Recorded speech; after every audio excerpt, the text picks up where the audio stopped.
Sexe, politique, absurde, internet, numérique et gadgets en tout genre. Bienvenue dans l'école des facs.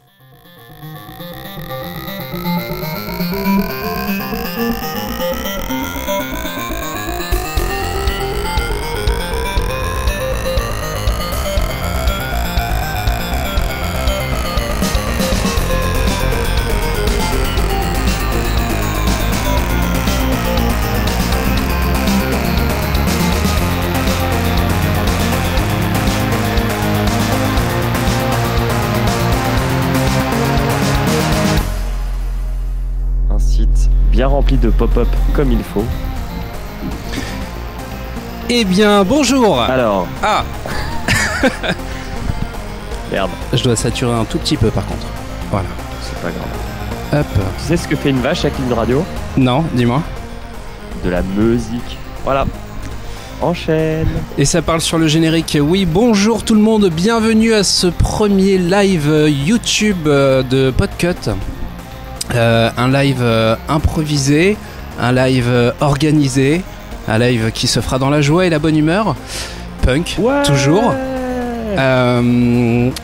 Pour commencer ce live, on va commencer avec un petit épisode hors série de l'école des facs, le hors série numéro 14, bien entendu. Hein. Pour tous ceux qui nous suivent, on va faire avec. Je vais présenter déjà la personne qui m'accompagne puisque nous ne serons que deux aujourd'hui. Julien, comment vas-tu ? Julien, Loise, comment vas-tu ? Bonjour.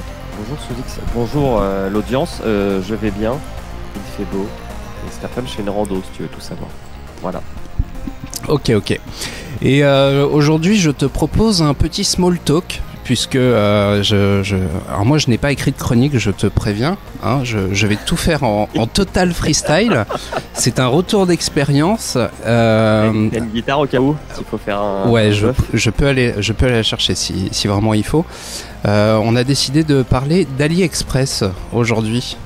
Alors Souzix, il a découvert un site, un petit site d'e-commerce pas très connu en France qui s'appelle AliExpress.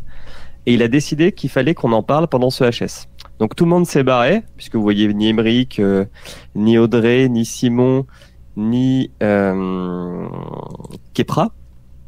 Il n'y a que moi qui suis resté pieds et mains liés dans mon bureau pour travailler sur le sujet. Et donc, j'ai fait une chronique sur la Sci-Fi. Donc, alors en même temps, je regarde le chat, alors, même si vous avez un petit peu de retard, comme ça, je verrai si je peux répondre à vos questions. Je lance ma chronique. Est-ce que tu as une petite musique ou pas ? Comme si tu montais ? Comme si je montais. Bah, je peux te remettre la musique café si tu veux. Non, je crois qu'ils vont tous se barrer sur la musique café. Alors.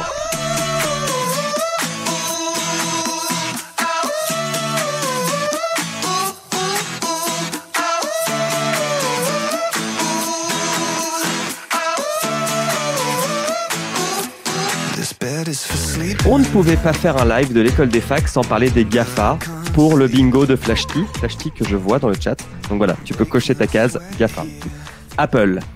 Apple vient d'annoncer son résultat trimestriel, le meilleur de son histoire, avec un chiffre d'affaires de 91,8 ou 91,8 milliards de dollars sur un trimestre. Un bénéfice net de 22,2 milliards. Mais le plus important est ailleurs, comme La Vérité et Mulder. Toujours soutenu par la vente de ses iPhones, 56 milliards sur un trimestre. Je répète, on parle de milliards, donc qui font 1000 millions. Le deuxième poste de recette d'Apple n'est pas lié aux ordinateurs Mac. Donc en fait, plus personne n'achète des Mac, puisque de toute façon, plus personne n'utilise d'ordinateur. Nine, j'ai écrit nine dans ma chronique, c'est-à-dire non en allemand. Alors, ce sont les services qui rapportent le plus d'argent après les téléphones à Apple, pour 12,7 milliards. Donc les services, c'est iCloud, c'est maintenant Apple TV+, et ce genre de choses. Et puis Apple Music, bien sûr. Et puis, en troisième position, il n'y a toujours pas les ordinateurs. Nine. J'aime bien dire nine. Ce sont... Apple a mis la catégorie Wearables, Home and Accessories, donc qu'il faut comprendre par AirPod, enceinte et Apple Watch. Bim ! Voilà. Qu'est-ce qui vend le plus après les téléphones ? Eh ben, c'est les montres et les AirPods. C'est-à-dire le truc les deux innovations que Apple a sorties ces 10 dernières années et où à chaque fois que c'est sorti, tout le monde se dit ah mais c'est trop nul, personne n'en achètera. Qu'est-ce que je rigole. Alors pourquoi je vous parle de ça? Bon, à part pour faire sourire Flash et Kepra qui sont trigger à chaque fois qu'on parle de GAFA, c'est parce que je voulais m'attarder sur les AirPods. Donc à leur sortie, fin 2016, tout le monde se foutait de la gueule d'Apple. Des écouteurs Bluetooth sans réduction de bruit à 180 boules, mais qui est-ce qui allait acheter ça? Franchement, fallait te teubé, mais même moi le premier, je disais ça. Alors que maintenant j'en ai des AirPods, je suis qu'un connard de mouton. Alors, a priori, donc, beaucoup de monde achète ça puisque Fortune estimait qu'en 2019, les AirPods représentaient 60% du marché des écouteurs sans fil. Voilà, au calme. 60% des gens qui... Donc, prenez 10 personnes dans la rue qui ont des écouteurs sans fil, il y en a 6 qui ont des AirPods. Alors après, je pense qu'il y a des démographies qui se valent plus que d'autres. Genre, tu vas ligne 13 dans le métro, tu en as peut-être plus que si tu prends le bus 42 qui fait Cabourg-Dives-sur-Mer, quoi.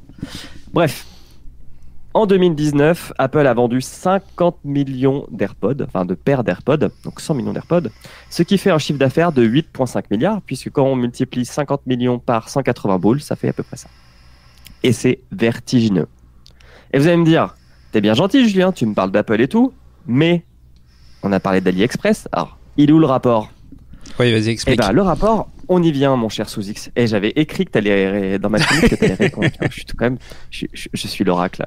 Lors du Paris Podcast Festival 2019, les festivaliers ont eu la chance de recevoir des AirPods. Et là, on aurait dû activer la caméra pour que je mette AirPods avec des gros guillemets. De la part de Cybelle. Si, je vous assure. On a eu des écouteurs sans fil, blancs, avec un boîtier qui, je crois, servait à les recharger. Et ça ressemblait énormément à des AirPods. Et en fait, quand je dis énormément, c'est qu'ils étaient 2 fois plus gros que des AirPods. Le son était dégueu, c'était ultra chipouille, c'était de la merde. Donc merci Cybelle de nous avoir offert une merde. Je me permets de le dire parce que de toute façon, ils répondent jamais à mes mails. Donc je pense pas qu'ils écoutent des podcasts. Ça dénonce? Ouais, ça balance. Et donc, ça sentait la Hi-Fi à plein nez. Mais la mauvaise, hein, celle qui est aussi fréquentable qu'un bus circulant actuellement à Wuhan un 28 janvier 2020. Donc, à éviter. Mais Sous-X, je viens d'utiliser un terme inconnu sans l'expliciter, pauvre de moi. Ah oui, c'est vrai. Est-ce que tu peux expliquer? Parce que les mots compliqués, c'est vraiment pas mon truc. Et si je commence à partir dans Wikipédia, tu me connais, je vais me perdre. Faux mots, etc. Donc, la Hi-Fi, qu'est-ce que c'est? La Hi-Fi, c'est un terme utilisé pour désigner les écouteurs fabriqués en Chine et vendus sous pavillon aux marques chinoises. Les T-Audio T2, les TRN V90, les QCY T3 TWS ou autres KZ BTE sont des stars de la Hi-Fi. Vous les connaissiez pas, hein? Et bah, en fait, c'est pas seulement des putains de lettres sélectionnées au hasard pour former une marque et un produit, ce sont vraiment des écouteurs qui se vendent et qui se vendent bien. Donc la Hi-Fi, c'est la contraction de Chinese et de Hi-Fi. Donc Hi-Fi en français, qui sont les... Haute fidélité. J'ai même pas... Merci. Pourquoi un engouement pour des écouteurs chinois vendus moins de $30? Alors c'est important, c'est que dans le lore, dans l'esprit de la Hi-Fi, il faut que ça ne coûte pas cher. Eh bien, écoute, ouais. Kepra te répondrait parce que c'est Kali. Enfin, ceux de Xiaomi, je crois que c'est ça que j'ai. Attends, je vérifie. J'ai les Redmi AirDots, hein, puisque quitte à parler d'Apple, ouais. Il faut citer d'autres marques. Et c'est pour 20 balles, c'est impressionnant.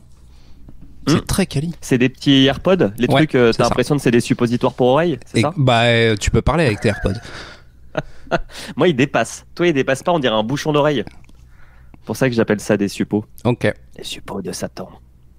Et donc, pourquoi un engouement pour ces putains d'écouteurs chinois vendus moins de $30? Pourquoi? Il y a un article de The... Eh ben, je vais te répondre, Sous-X. Il y a un article de The Verge qui est sorti en novembre et qui m'a beaucoup inspiré pour la chronique et qui m'avait interpellé à l'époque. Je voulais en faire une chronique et du coup, comme je me fais bolosiser dans l'école des facs, je profite des portes dérobées comme les HS pour pouvoir les faire. Hop, hop, comme ça, clac. J'allais faire une blague très douteuse, donc je ne la fais pas. Et donc, je vous donne 4 pistes pour cela et puis après, on pourra en débattre. La première, c'est la démocratisation d'AliExpress partout dans le monde, qui raccourcit énormément le cycle de vente en enlevant plusieurs intermédiaires occidentaux. C'est-à-dire que dorénavant, il y a une usine qui fabrique ces écouteurs, voire même parfois, il y a des mecs qui les font dans leur garage. Il y a certaines marques qui ont commencé comme ça. Ils se mettent sur AliExpress, donc qui est, on va dire, le distributeur, et puis il y a vous. Voilà, n'y a plus d'autres intermédiaires. Donc moins d'intermédiaires, moins de marge et moins de gens qui prennent leurs biscuits. Et donc moins de biscuits à distribuer. On peut faire des prix plus bas. Des prix plus bas, pardon. C'est dur à dire, prix plus bas. Prix blablabla. Prix blablabla. Prix plus bas. Et en fait, le site propose des centaines et des centaines et des centaines de vendeurs. Donc grâce à AliExpress, on peut accéder à ça sans que des intermédiaires fassent gonfler le prix et qu'on se retrouve avec des marques de distributeurs à la con qui vendent des merdes à 60 ou 100 balles. Deuxième point, le coût de fabrication de bons écouteurs.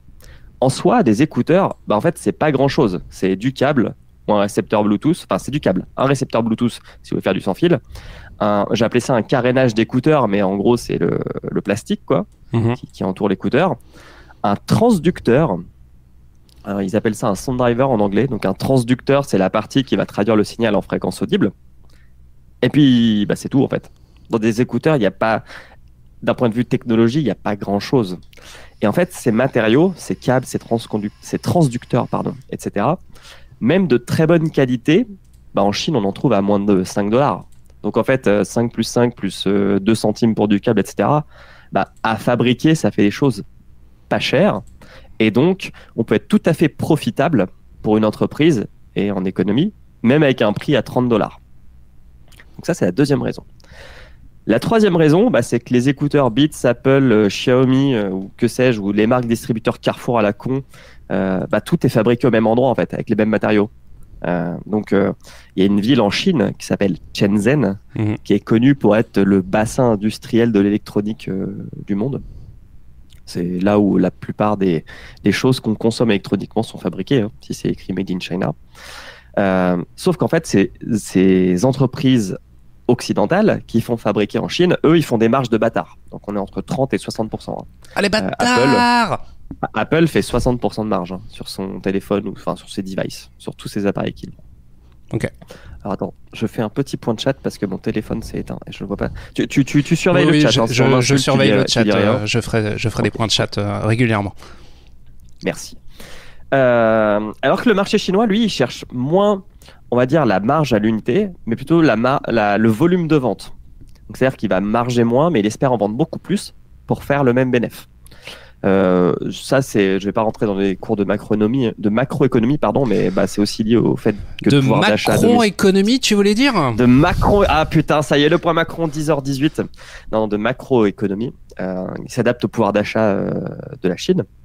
Là où les marques occidentales, elles s'adaptent au pouvoir d'achat de l'Europe, qui, je le rappelle, même si on dit que c'est le vieux continent, etc., parce qu'effectivement, il a une population vieillissante, ça reste le continent au monde qui a le plus grand pouvoir d'achat, même devant les États-Unis. Donc voilà, tout le monde veut vendre des choses aux Européens parce qu'ils payent. Et c'est comme ça aussi qu'on se retrouve avec des tablettes Carrefour sous Android à 50 balles qui ne servent à rien, si ce n'est à caler des livres dans une bibliothèque. Entièrement d'accord. Ils font faire en Chine, ils font des petites marges, et c'est de la merde. Quatrième axe, c'est le spectre des possibilités. Et c'est là où je t'attends un petit peu après, mon bon sous-X. C'est que le son, c'est un peu comme ta couleur préférée ou ton parfum de glace préféré. C'est-à-dire que c'est très différent d'une personne à l'autre. Il y en a qui adorent les grosses basses, il y en a qui veulent des grosses médiums, il y en a qui veulent qu'on entende plutôt les voix que les boum-boum derrière. Bref, vous comprenez le principe, c'est très très différent. Et en fait, grâce au fait qu'il y ait une demande sur un spectre très large en termes de goût d'audio, ça laisse la place à des produits chinois pour s'infiltrer et proposer un truc sur un marché très précis. Et là, parce qu'il faut tout le temps raconter des histoires, j'ai regardé plein de vidéos qui expliquent comment faire du TEDx, il faut que je vous raconte mon histoire. Moi-même, je l'avoue, j'ai succombé à la Sci-Fi. J'essaye de prendre un terme un peu dramatique. J'ai utilisé pendant 3 ans de la Sci-Fi dans un but précis et très précis, la course à pied. Je voulais écouter du podcast pendant que je faisais mes entraînements de course à pied.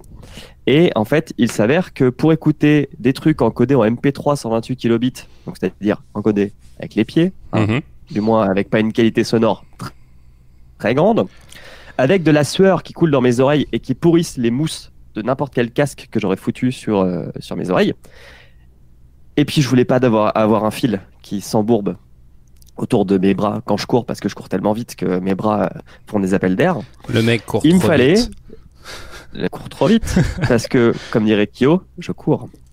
fallait aussi que je passe Ouais, bien sûr. Il fallait que je trouve des écouteurs Bluetooth à moins de 30 balles. Et je suis tombé sur des écouteurs qui m'ont tenu 3 ans, qui sont les Empo Wolverine. En plus, ça avait un petit côté X-Men, c'était cool. Donc en fait, ça vaut 30 balles même moins que 30 balles sur Amazon. Je crois que maintenant on les trouve à 18 €. La batterie fait 6 heures. Le micro, alors ils te mettent un micro, mais qui sert à rien. Alors par contre, essayez pas de parler avec ce truc, hein. On vous entendra pas. Mais il faisait le boulot pour l'objectif principal, qui était du podcast en courant, qui était audible. J'avais des petits bouchons, donc ça faisait un peu réduction de bruit. Et puis, je courais jamais plus de 6 heures, donc ça faisait le boulot. Et pourquoi acheter des AirPods à 180 balles quand je pouvais choper ce truc à 30 balles et qui faisait aussi le boulot. Donc, si jamais je vous ai convaincu qu'il faut aller dans la Sci-Fi, si Kepra ne vous a pas encore convaincu avec toutes les actions Xiaomi qu'il a chez lui pour vous faire consommer chinois et que tout le monde écoute ce que vous faites chez vous, avec des robots aspirateurs, tueurs, il y a 2 possibilités. Donc, si vous voulez faire de la Sci-Fi, le premier, c'est vous allez sur Amazon ou sur AliExpress et vous essayez de lire vraiment des centaines et des centaines d'avis pour évaluer la qualité des produits, parce que c'est aussi des produits qui se font polluer avec des faux avis. Donc, il faut essayer vraiment de choper des trucs avec des photos qui ont l'air un peu normales. Alors, je vous recommande plus Amazon que AliExpress, parce qu'AliExpress, ça va être des commentaires en chinois, des commentaires en russe. Donc, c'est même pas dans notre alphabet. C'est un peu compliqué pour évaluer la qualité. Ou alors, vous faites confiance aux fans de Sci-Fi. Donc les fans de Sci-Fi, ils sont extrêmement nombreux, ils ont plein de sites. Moi, je vais en recommander un qui s'appelle audiobudget.com, c'est en anglais, et le mec, c'est un Australien, et son délire, c'est de commander plein d'écouteurs à 30 balles et de les tester. Voilà. J'ai fini ma chronique sous X. Qu'en as-tu pensé? Est-ce que je peux rester dans l'école des facs? Oui, je pense que tu peux rester dans l'école des facs. Cool. Pourquoi? Alors effectivement, il y a énormément de commentaires en russe. C'est cool parce que les Russes ont tendance à beaucoup commenter leurs achats sur AliExpress. Ils sont très friands de ça. Mais alors le plus drôle pour ceux qui connaissent et qui fréquentent ce site, c'est qu'ils se prennent beaucoup en photo aussi pour montrer le produit tel qu'il est réellement. Et ça donne droit à des photos assez fun. Voilà. C'est très rigolo. Alors, faut savoir, bon, déjà, Russie, Chine, diplomatiquement, ce sont des alliés. De deux, il y a une frontière. Donc, tu vois, c'est 2 pays proches, je pense. Parce qu'il y a un truc dont on n'a pas parlé. Et je pense que moi j'avais compris que tu voulais faire ce sujet parce que tu as eu des déboires avec la livraison d'AliExpress, qui est un peu le point faible de ce site. Vas-y, parle-en. Alors, il faut savoir que vous avez 2 possibilités. AliExpress, c'est à l'origine, c'est le site Alibaba. Alibaba, c'est un peu l'équivalent du Amazon, mais directement relié au cul des fournisseurs. C'est-à-dire que vous allez pouvoir commander un truc pour 5 centimes, mais il faut en commander 250. Et ils se sont aperçus qu'il y avait beaucoup de particuliers qui souhaitaient commander uniquement 1 ou 2 unités des produits. Du coup, ils ont créé AliExpress, qui est devenu notre Amazon à nous, bien qu'Amazon ne soit pas français. Et chez nous, ça serait l'équivalent, ce serait Cdiscount, je pense. Et donc voilà, AliExpress... Ouais. Alors, un site avec une ergo dégueu qui fait des prix bas. C'est exactement ça. Donc... Ce qu'il faut savoir, c'est que quand vous commandez sur AliExpress, c'est un peu la roulette russe. Vous allez pouvoir recevoir votre produit en 1 semaine, comme vous allez pouvoir le recevoir en 2 mois. J'ai eu tous les cas de figure. J'ai eu le produit que je reçois dans la semaine, qui est nickel. Le produit que je reçois 2 mois après, qui m'est remboursé, parce que j'ai demandé un remboursement en ne voyant pas arriver le produit. Le produit, alors là, j'avais commandé une peluche Pikachu, qui ne m'a pas été livrée.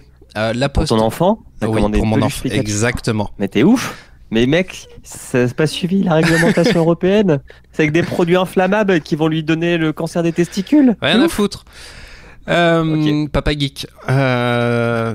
Donc la Poste a dit qu'elle trouvait pas mon adresse, qu'elle renvoyait le produit, et puis finalement 1 mois après, elle a dit que le produit était livré. Je demande à AliExpress de me rembourser parce que c'était pas le cas. Il faut que vous apportiez la preuve que le produit effectivement n'est pas livré. Tu peux pas apporter la preuve d'une telle chose.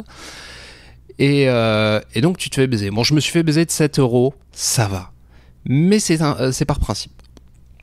Au niveau... 7 € fois 1 million, C'est 7 millions. Exactement. Hein, on est 70 millions en France. Imagine, ça fait rapidement une grosse somme. Alors, le truc... Oui, vas-y. Et le truc, c'est qu'aussi, ils mentent. Et moi, j'ai commandé un téléphone Xiaomi. Et alors, en plus, pour se faire livrer en Suisse, c'est un peu différent parce qu'ils sont un peu plus rigoureux. Enfin, c'est pas rigoureux. Ils sont un peu plus casse-pieds, les douanes, la douane suisse. Et en fait, mon colis s'est fait arrêter à la poste.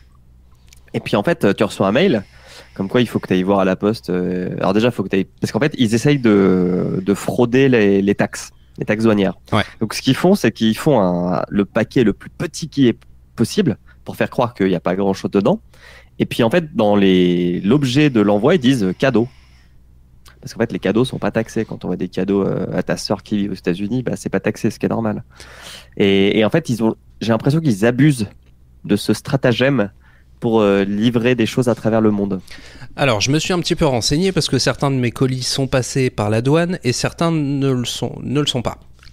Alors, ce qu'il faut savoir, c'est qu'à partir quand les Chinois envoient un produit, ils sont obligés de déclarer le montant final.